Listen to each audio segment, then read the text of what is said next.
partir de 100 000 à 20 000. Ce sont ces images qui l'ont conduit en prison. Dans une émission politique cet automne, Pius Romain Roland Ngoy avance un cas de corruption. Je vous donne cette coupe. Il a commencé par demander 100 000 $. à Mabounda. Il demandait 5 000 $. 100 000 $. À quel titre exact? Il raconte en détail un marchandage. Même pas au Conseil d'État. Il faut faire attention à des imputations. Je dis.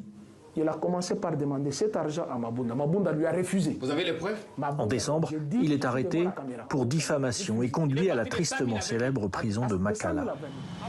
La directrice de son média se bat contre cet emprisonnement. La loi pour elle doit changer pour protéger l'information et les journalistes. Actuellement, la presse au Congo, c'est une loi de 1996. Quand il y a diffamation, ça renvoie directement au code pénal, ce qui nous complique la vie. Des ONG comme Journalistes en danger ou l'UNPC ici mènent un combat pour dépénaliser les délits de presse, jusqu'ici sans grande réussite. Le pouvoir public estime que ces journalistes qui sont entre guillemets incontrôlés, une fois que la loi sur la dépénalisation des délits de presse est promulguée, ce serait comme des chiens enragés qu'on a déliés. Et pour mettre un journaliste en prison, une plainte d'un député a suffi.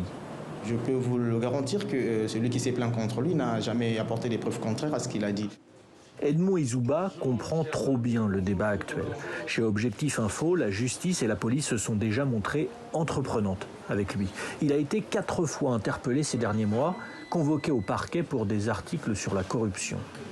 Nous allons continuer à dénoncer ces gens-là qui préfèrent laisser le peuple dans la misère et considèrent et érigent la corruption, les détournements en mode de gouvernance.